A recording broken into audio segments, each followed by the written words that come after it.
Lesson 1-3, solving equations. This is our second day in this lesson. So today we're going to apply properties of equality and also solve equations for a variable.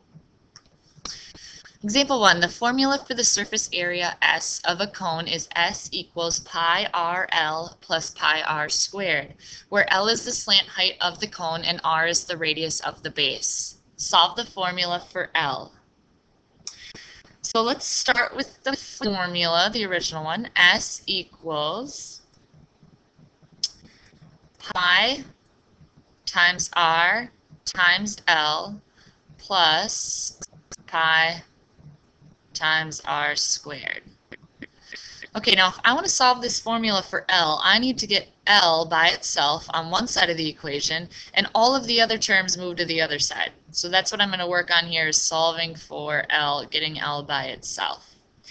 Okay, so the first thing I'm going to do is get rid of pi R squared, and to do that I'm going to subtract it on both sides of the equation. Always making sure that you're doing the same operation on both sides. Okay?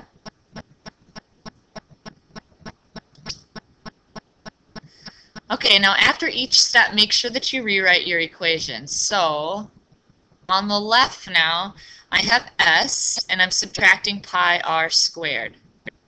It's not really any math to do here because we don't know the values of S or R. Okay, now on the right side, I've just canceled out pi R squared, and so what I have left is pi times RL. Now, pi R and L over here, these are being multiplied together, and I'm trying to solve for L here, so what I really want to do is cancel out pi and R, and the opposite of multiplying is dividing. So I'm going to divide both sides by pi times R. Over here I need to make sure that my fraction bar goes all the way across. And so what happens is pi divided by pi gives you 1, R divided by R gives you 1, and I'm left with L. Okay, so I should make my L's in cursive. There you go. So we've got L by itself, and L is equal to this whole side over here. S minus pi R squared in the numerator. There's a minus sign here. And then divided by pi times R. Okay, so the slant height of a cone, there you go, there's the formula for L. Example number 2. Here's where we're going to use the properties of equality. So if 3n minus 8 equals 9 over 5, what is the value of 3n minus 3? Well, if I know that 3n minus 8 gives me 9 over 5, I can figure out what the value of 3n minus 3 is. There's two ways to do this. One way is to take the original equation, solve it for n. Once you know what n is, plug it into 3n minus 3. There's a shorter way to do it though. If I want to use the properties of equality, this side right here, 3n minus 8, is very close to 3n minus 3. Actually, it's only 5 off. So if I wanted to find the value of 3n minus 3, what I could do is start with the original equation and add 5 to both sides of the equation. Let me show you why this works. If I add 5 here, 3n minus 8 plus 5 simplifies into 3n minus 3. On the other side, if I take 9/5 plus 5, if I get a common denominator here, I'm really adding 9/5 plus 25 over 5. So that'll give me 34 over 5. And so the answer is, what's the value of 3n minus 3? The value is 34 over 5. Or if you wanted it as a mixed number, I could say it's 6 4/5. Or as a decimal, 6.8.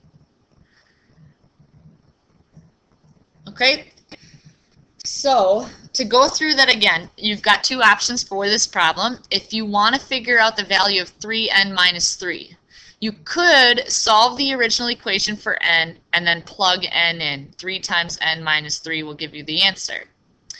An easier way to do it is to use the property of addition.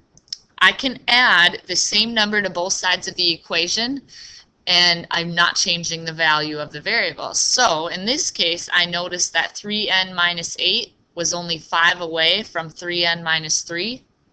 So I added 5 on both sides of the equation, and it was a little shorter.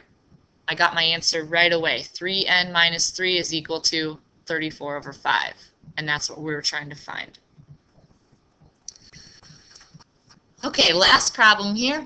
Josh spent $425 of his $1,685 budget for home improvements. He would like to replace 6 interior doors next. What can he afford to spend on each door? Well, anytime you're solving a word problem, I mean, this one's a little simpler, so you maybe don't need an equation, but I'd like you to practice writing an equation that would help you solve for the answer here. So, so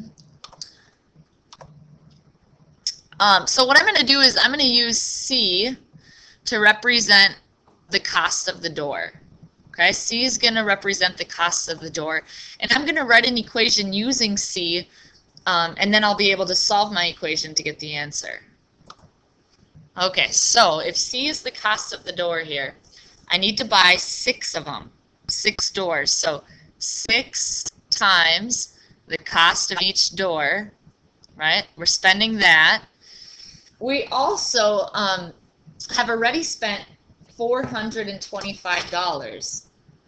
We know that he's already spent that. So on one side here, I'm going to put my total cost, and on the other side, it has to be equal to the budget. So 6 times the cost of the door plus the money he already spent should equal the total budget of $1,685. Okay, so on the right side I've got my budget. On the left side I'm adding up all of the costs. 6 times the doors, the cost of the doors, plus the $425 that we already spent. Okay, so all we're really doing here is subtracting $425 from the total. If I'm solving the equation, I need to subtract $425 from the total budget.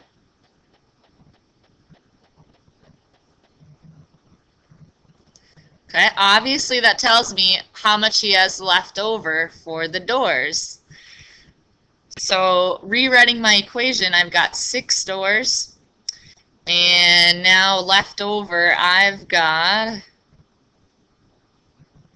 $1,260. If I want to figure out what I can spend on each door, I'm going to divide by 6. And how much can I spend on each door? Well, take 1,260 divided by 6, and we get $210.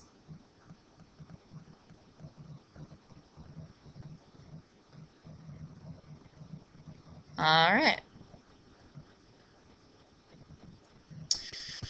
Okay, so do we need an equation to solve this? Probably not. I think if you start with the budget and you subtract what you've spent, and then all we really did was divide by 6 to figure out the cost of each individual door, it's maybe easier to think about it just in a real-life sense.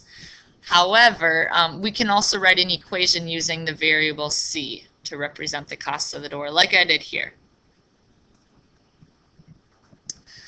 Okay, and I'd like you to try these 2 problems on your own now, just for practice.